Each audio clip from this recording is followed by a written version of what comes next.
بسم اللہ الرحمن الرحیم الحمد للہ رب العالمین والعاقبۃ للمتقین ولا عدوان الا علی الظالمین والصلاة والسلام علی نبینا محمد وعلی آلہ وصحبہ اجمعین اما بعد۔ محترم ناظرین، گزشتہ کئی ہفتوں سے مسلسل ہم زوجین کے حقوق کے سلسلے میں بات کر رہے ہیں۔ چونکہ نکاح کے مسائل میں یہ مسئلہ انتہائی اہمیت کا حامل ہے کہ اللہ رب العالمین نے زوجین پر، میاں بیوی پر جو حقوق عائد کیے ہیں ایک دوسرے کے لیے، ان حقوق کا ادا کرنا ضروری ہے، تبھی جو نکاح کے مقاصد ہیں وہ مقاصد ہم حاصل کر سکیں گے۔ تو اس سلسلے میں ہماری گفتگو جاری ہے اور ہم نے سب سے پہلے بیویوں کے حقوق کو بیان کرنا شروع کیا ہے۔ کئی سارے حقوق کا ذکر آ چکا ہے، آج بھی انشاءاللہ بیویوں ہی کا ایک حق جو شوہروں پر واجب ہے اس کے بارے میں ہم بات کریں گے۔ آج کا جو ہمارا مسئلہ ہے، ویسے تو ہمارے معاشرے کے اندر اس کی نوبت بہت کم ہی آتی ہے، کیونکہ اس مسئلے کو ہمارے معاشرے میں ایک طرح سے شجرہ ممنوعہ بنا دیا گیا ہے، اور وہ مسئلہ ہے تعدد کا، یعنی ایک سے زیادہ شادیاں کرنے کا۔ ہماری شریعت کے اندر مرد کو اجازت ہے کہ اگر وہ ایک سے زیادہ نکاح کرنا چاہے تو بیک وقت وہ 4 بیویاں رکھ سکتا ہے، اس کی اسے اجازت ہے۔ اور لیکن ہمارے سماج اور معاشرے میں جو صورتحال ہے کہ ہم تعدد ازدواج کو یا ایک سے زیادہ شادی کرنے کو ہم اس نظریے سے دیکھتے ہیں جیسے کہ یہ کوئی قبیح ترین عمل ہو۔ اگر کوئی اس پر اقدام بھی کرتا ہے تو سماج اور معاشرہ اسے بہت ہی کراہت کی نگاہ سے دیکھتا ہے، جبکہ اللہ رب العالمین کے جو احکام ہیں، جو احکام واجب نہیں ہیں، آپ ان پر چاہیں تو عمل کریں، چاہیں تو عمل نہ کریں، آپ کے اوپر کوئی زور زبردستی نہیں ہے۔ لیکن اگر کوئی اس پر عمل کر رہا ہے، اس کو اختیار کر رہا ہے، تو آپ اسے کراہت کی نگاہ سے نہیں دیکھ سکتے ہیں۔ اگر اس کے تئیں آپ کے دل میں کراہت کا جذبہ آتا ہے تو یہ چیز کفر تک پہنچ سکتی ہے۔ اور تعدد ازدواج کے سلسلے میں جو لوگوں کا نظریہ بنا ہوا ہے یا جو لوگوں کی رائے بنی ہوئی ہے ہمارے سماج اور معاشرے میں، وہ کراہت کی حد تک ہے۔ بسا اوقات کوئی انسان اگر فحاشی میں مبتلا ہو جائے تو اس پر اتنا لعن طعن نہیں کریں گے لوگ جتنا دوسری شادی کرنے والے پر کریں گے۔ اور آپ یاد رکھیں کہ اس کا تعلق ہمارے عقیدہ اور ایمان سے ہے۔ اگر ہمارے دل میں اس حکم کے تئیں نفرت اور کراہت کا جذبہ ہے تو یہ چیز کفر تک پہنچ سکتی ہے۔ اس تمہیدی گفتگو کے بعد میں اصل موضوع پر آتا ہوں۔ اگر کسی انسان کے پاس ایک سے زیادہ بیویاں ہیں اور اس نے اس سماج اور معاشرے میں رہتے ہوئے بھی یہ جسارت اور جرات کر لی ہے کہ ایک سے زیادہ اس نے شادیاں کر لی ہیں، تو اب اس کے اوپر واجب ہے کہ وہ اپنی بیویوں کے درمیان عدل کرے۔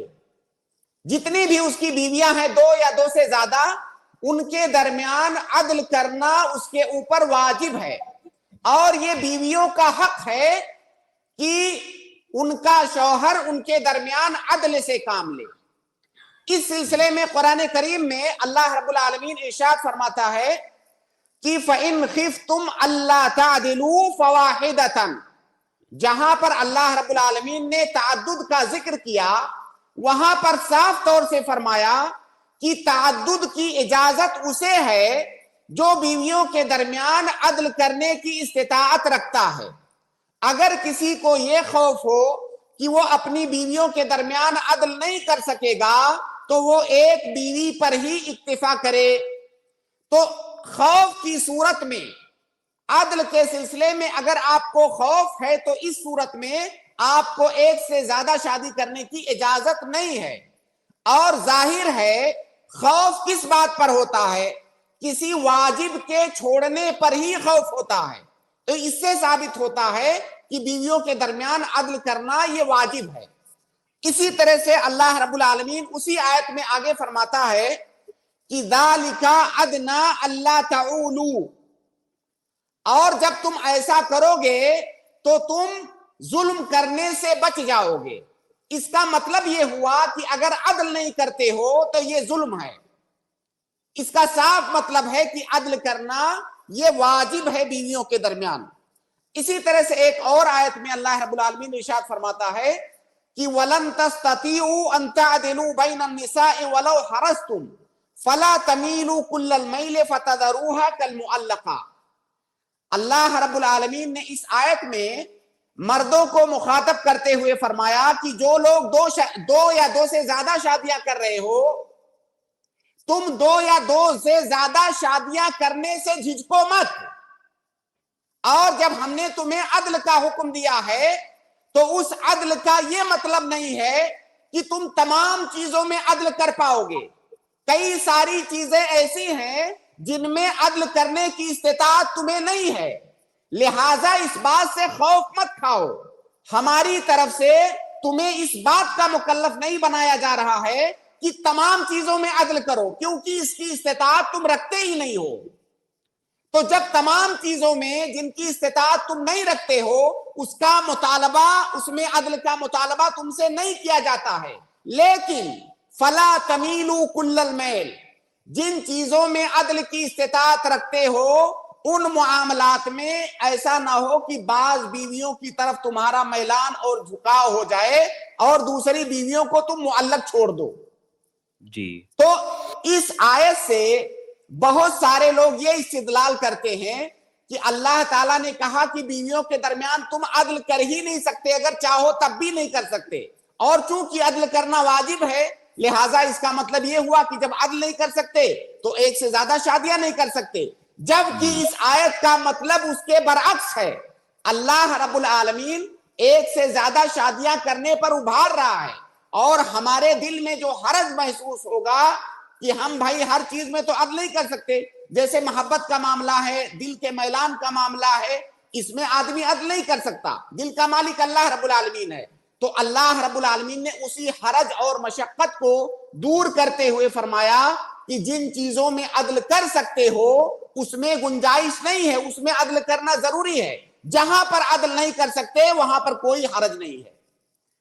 تو اسی طرح سے اللہ کے نبی صلی اللہ علیہ وسلم کی ایک حدیث ہے کہ من کانت لہو امرأتان یمیل لإحداہما علی الأخرى جاء یوم القیامت یجر احد شقیہ ساقطا او مائلا۔ اس حدیث کا مطلب یہ ہے کہ جس انسان کے پاس دو بیویاں ہیں، اگر وہ کسی ایک کی طرف مائل ہو جاتا ہے، یعنی عدل نہیں کرتا ہے، دوسری کے ساتھ زیادتی کرتا ہے، تو اس کی سزا یہ ہے کہ جب وہ قیامت کے دن آئے گا تو اس کا ایک پہلو جھکا ہوا ہوگا، اور دیکھ کر کے ہی پتا چلے گا کہ دنیا کے اندر یہ اپنی بیویوں کے درمیان عدل نہیں کرتا تھا بلکہ یہ ظالم تھا، یہ اس کی سزا ہوگی، اور پوری مخلوق کے سامنے اس کی فضیحت ہوگی۔ تو بیویوں کے درمیان عدل کرنا یہ واجب ہے ان نصوص کی روشنی میں جن کا ابھی میں نے ذکر کیا۔ اب یہاں پر سوال یہ پیدا ہوتا ہے، پہلا سوال یہ پیدا ہوتا ہے کہ کن چیزوں میں عدل کرنا ہے اور عدل کرنے کا مطلب کیا ہے۔ تو کن چیزوں میں عدل کرنا ہے، اس کا جواب یہ ہے کہ بنیادی طور سے اسے سب سے پہلے نمبر پر رات گزارنے میں عدل کرنا ہے۔ اگر ایک کے پاس ایک رات گزار رہا ہے تو دوسری کے پاس بھی دوسری رات گزارے گا، اور دن جو ہے رات کے تابع ہے، جیسے جس کے پاس رات گزارا دن بھی اسی کا ہے، دوسری کے پاس دوسری رات گزارا، اب جو ہے دوسرا دن بھی اسی کے تابع ہے، اسی کا ہے دوسرا دن۔ تو رات گزارنے میں عدل کرے گا، اور نان و نفقہ میں عدل کرے گا۔ نان و نفقہ میں کیا چیزیں داخل ہیں؟ کھانا داخل ہے، کپڑا داخل ہے، اسی طرح سے رہائش گھر داخل ہے، تو یہ نفقہ کے اندر یہ چیزیں داخل ہیں۔ تو بنیادی طور سے انہی چیزوں میں، یعنی رات گزارنے میں اور نفقہ میں، جس میں کہ کھانا داخل ہے، کپڑا داخل ہے اور گھر داخل ہے، اس میں وہ عدل کرے گا، اور ان تمام چیزوں میں عدل کرے گا جن میں وہ استطاعت رکھتا ہے۔ اب ایک سوال یہ ہے کہ عدل کا معنی کیا ہے، عدل کیسے کرے گا؟ بہت سارے لوگ عدل کا مطلب یہ سمجھتے ہیں کہ برابری، عدل کا مطلب برابری نہیں ہوتا ہے، عدل کا مطلب ہوتا ہے کہ جو انسان جتنے کا مستحق ہے، جتنی اس کی ضرورت ہے، اتنا اس کو دیا جائے۔ اب جیسے رات گزارنے کا مسئلہ ہے، وہ تو برابر برابر دے گا، اس میں برابری ہے، لیکن جو نفقے کا مسئلہ ہے اس میں عدل ہے، اس میں مساوات نہیں ہے۔ اور عدل کا مطلب یہ ہے کہ جس عورت کو جتنے نفقہ کی ضرورت ہے اتنا دے گا۔ جیسے ایک عورت کو کپڑے کے لیے مان لیجئے 5 میٹر لگتا ہے، دوسری دبلی پتلی ہے اس کو 4 میٹر لگتا ہے، تو اب کیا دونوں کو 5 میٹر دے گا؟ نہیں، جس کو جتنی ضرورت ہے اتنا دے گا۔ ایک عورت کی خوراک مان لیجئے روٹی ہے، دوسرے کی خوراک چاول ہے، تو کیا ضروری ہے کہ دونوں کو یا تو روٹی دے یا دونوں کو چاول دے؟ نہیں۔ عدل کا مطلب یہ ہے کہ جس کو جتنی ضرورت ہے اتنی دے گا، اور باقی مبیت میں یعنی رات گزارنے میں اس کو برابر تقسیم کرنا ہے، اور نان و نفقہ میں وہ عدل کرے گا، یہاں پر برابری واجب نہیں ہے۔ ایک مسئلہ یہاں پر اور ہے جو تھوڑا سا اختلافی ہے، وہ یہ کہ شوہر نے اپنی تمام بیویوں کے درمیان عدل کیا اور ان کا جو واجبی نان و نفقہ ہے وہ ادا کر دیا، اور رات گزارنے میں بھی تقسیم کرنے میں وہ عدل کر رہا ہے، اور نان و نفقہ جتنا جس کا واجب ہے اتنا دے دیا۔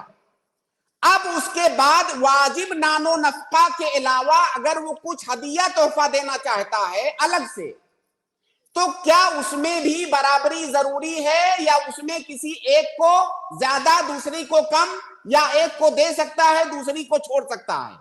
اس میں اختلاف ہے۔ مسئلے کو تھوڑا اور غور سے سمجھیں۔ جو واجبی نان و نفقہ ہے اس میں تو ضروری ہے کہ سب کو دے، لیکن جب واجب دے دیا، اب واجب کے اوپر جو ہے کیا اس میں بھی برابری ضروری ہے یا نہیں؟ اس میں جمہور اہل علم کی رائے یہ ہے کہ جب واجبی نان و نفقہ دے دیا، اس کے علاوہ اگر زائد وہ کچھ دینا چاہتا ہے ہدیہ تحفہ یا کوئی چیز، تو اس میں برابری یا عدل نہیں ہے۔ اس میں چاہے تو کسی کو دے سکتا ہے، دوسری کو نہیں دے سکتا۔ پہلی کو شکایت اس لیے نہیں ہونا چاہیے کہ جو تمہارا حق تھا تمہیں مل گیا ہے، اب تمہیں اس سے زیادہ کی ضرورت نہیں ہے۔ اور دوسری رائے یہ جمہور اہل علم کی رائے ہے، مالکیہ، شافعیہ، حنابلہ اور بہت سارے اہل علم۔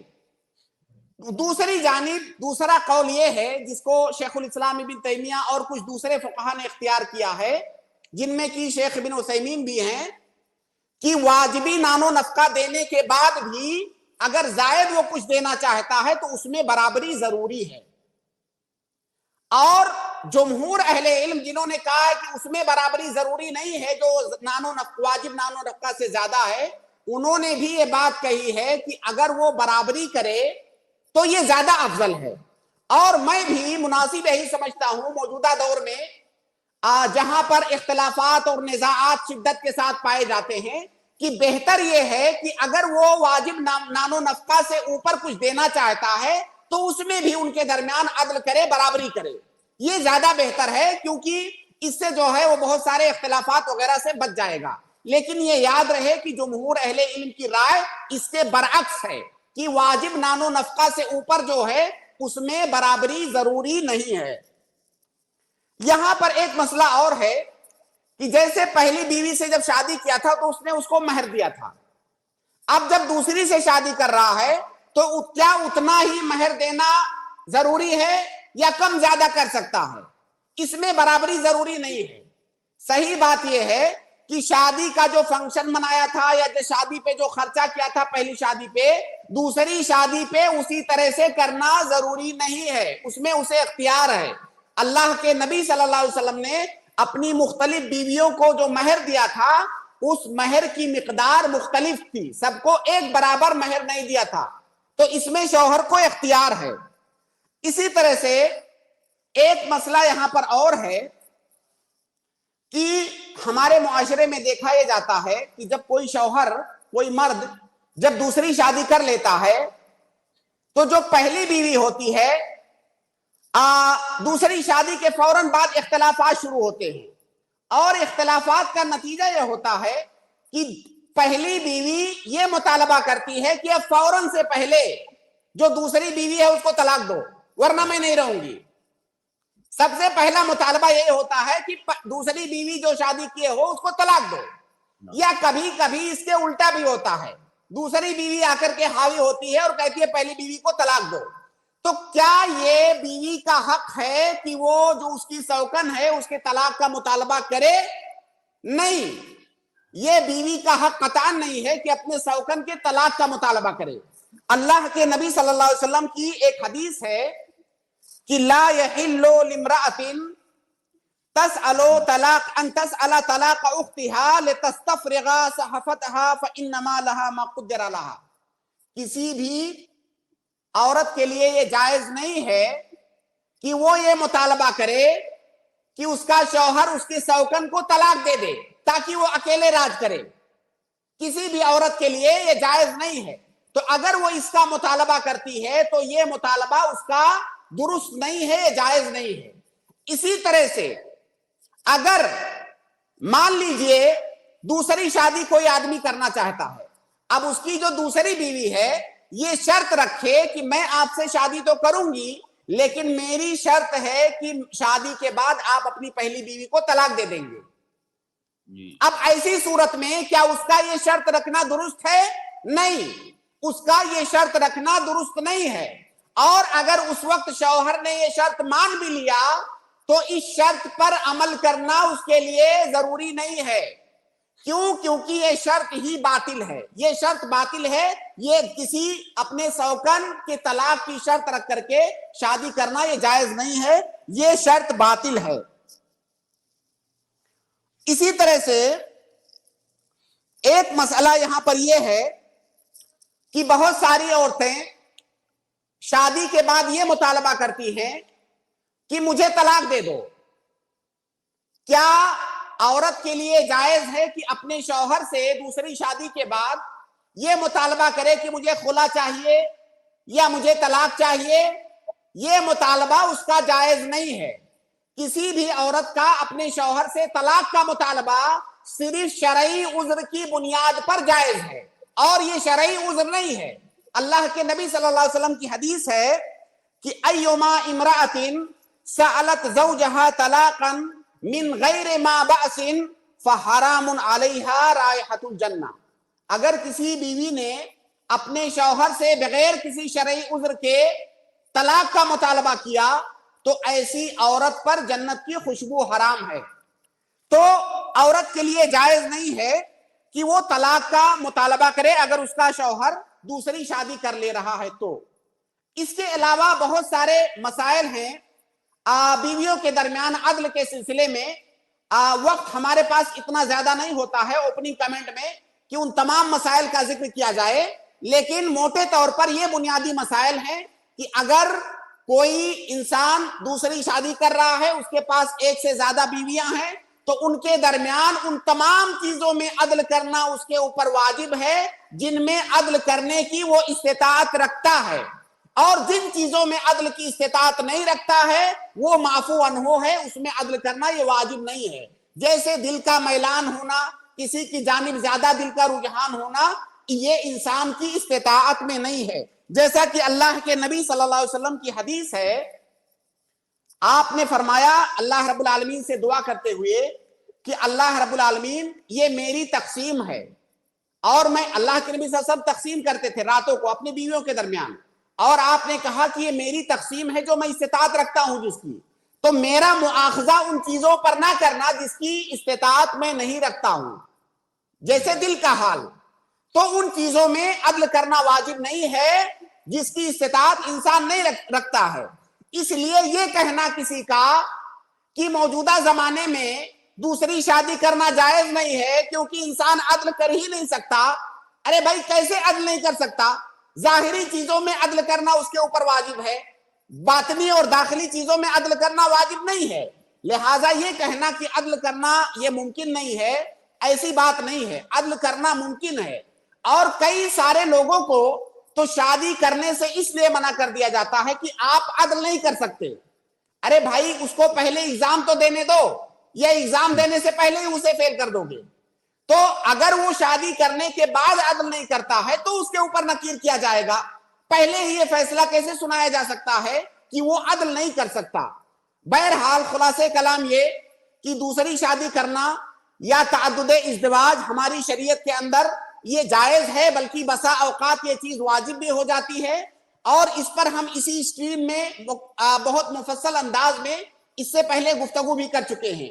لہٰذا پہلی بات تو یہ کہ تعدد ازدواج کو کسی مسلمان کے لیے، مرد اور عورت کے لیے کراہت کی نگاہ سے دیکھنا یہ جائز نہیں ہے۔ اگر کوئی کر رہا ہے تو اس کو جو ہے اس پر لان تان کرنا، اس کے راستے میں روڑے اٹکانا، اس کو مختلف ہیلوں اور بہانوں سے اس کو منع کرنا، یہ شرعاً جائز نہیں ہے، یہ اس کا حق ہے۔ اگر کوئی کراہت کی نگاہ سے اس چیز کو دیکھتا ہے تو یہ معاملہ کفر کی حد تک بھی پہنچ سکتا ہے، جیسا کہ بعض علماء نے کہا ہے۔